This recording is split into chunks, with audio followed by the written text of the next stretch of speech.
दोस्तों, legal and legal में एक बार फिर से आपका स्वागत है। इलाहाबाद उच्च न्यायालय के न्यायाधीश श्री अजय भनोट एक बेल एप्लीकेशन पर सुनवाई करते हुए वकीलों द्वारा की जा रही हड़ताल पर काफ़ी सख्त नाराज हुए। उन्होंने अपनी नाराजगी जाहिर करते हुए कहा कि हड़ताली वकीलों के खिलाफ बार काउंसिल को कार्रवाई करनी चाहिए। उन्होंने यह भी कहा कि जो वकील हड़ताल पर जाते हैं, न्यायिक कार्यों में बाधा पहुंचाते हैं, उनके खिलाफ एडवोकेट एक्ट की धारा 35 के अधीन कार्रवाई की जानी चाहिए। कंटेम्प्ट ऑफ कोर्ट की प्रोसीडिंग भी की जानी चाहिए। उन्होंने हड़ताली वकीलों के खिलाफ बहुत कुछ कहा कि ये ट्रायल में बाधा पहुंचाते हैं, इनकी वजह से लोगों को न्याय नहीं मिल पाता है, वादकारियों को परेशानियां होती हैं, न्याय नहीं हो पाता है। इतना कुछ कहा कि बस यूँ समझिए, अगर राजनीतिक भाषा प्रयोग करते तो वकीलों को देशद्रोही कहने की कसर रह गई थी। देशद्रोही गद्दार नहीं कहा, ये शुक्र है, लेकिन उनकी चिंता किसी हद तक तो सही है। दरअसल उच्च न्यायालय के समक्ष जहां ये बात चल रही है, एक बेल एप्लीकेशन पर वह सुनवाई कर रहे थे जो कि नूर आलम बनाम स्टेट ऑफ यूपी के नाम से आई थी। ये थर्ड बेल एप्लीकेशन थी। पहली बेल एप्लीकेशन खारिज हुई, दूसरी उसी समय इलाहाबाद उच्च न्यायालय ने निर्देश जारी किया था ट्रायल कोर्ट्स को कि वो इसको 1 साल के अंदर ट्रायल कंप्लीट कर ले। नहीं हुआ, दूसरी बेल खारिज हुई, तीसरी बेल में उनके समक्ष ये मामला लाया गया।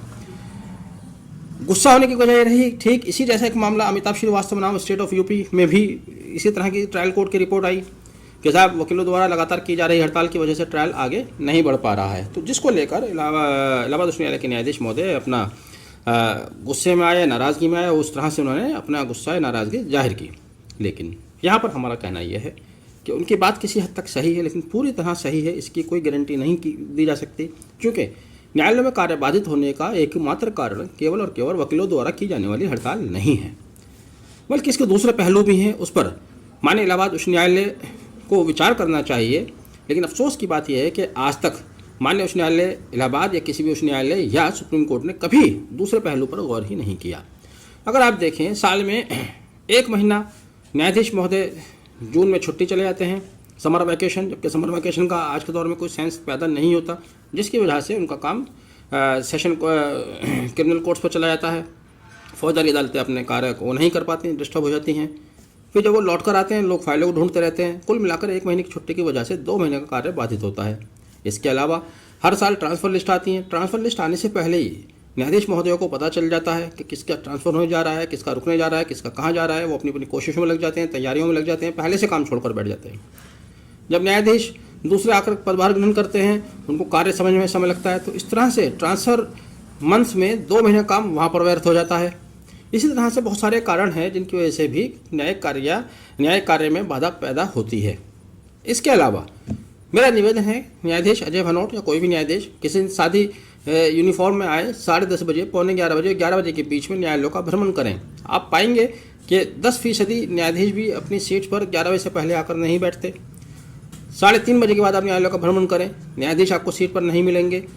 वहाँ भी एक परेशानी है, उसको भी एड्रेस किया जाना चाहिए। लेकिन न्यायाधीश महोदय के लिए कोई नियम, कोई कानून शायद नहीं होता, इसलिए सारी गाज घूम फिरकर वकीलों के ऊपर ही गिर जाती है। हमारा कहने का मतलब ये नहीं है कि हड़ताल करना सही है। हर बात पर हड़ताल नहीं होनी चाहिए। बहुत ही संजीदगी से हड़ताल का निर्णय लिया जाना चाहिए। गंभीर मामलों में हड़ताल होनी चाहिए। अब एक मामला मेरठ की हड़ताल का है, हाई कोर्ट बेंच की मांग को लेकर। अब इस पर कभी भी किसी भी न्यायाधीश महोदय ने कभी भी आज तक कुछ नहीं कहा। क्यों नहीं कहते आप लोग भी, कहीं इस पर भी अब तो हमारा भी तो पक्ष रखिएगा।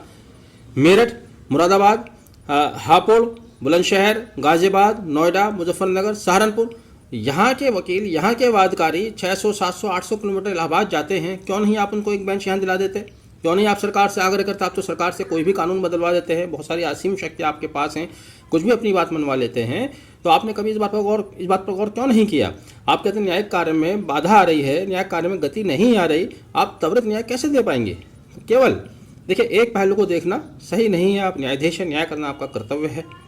बिजली के एक तार में अगर 10 जोड़ लगे हुए हैं, आप किसी एक जोड़ को करेक्ट करेंगे तो दूसरा कहीं से फॉल्ट होगा, उसे सही करेंगे फिर तीसरा फॉल्ट होगा। पूरे के पूरे इस तार को बदलने की ज़रूरत है, इस सिस्टम को बदलने की ज़रूरत है।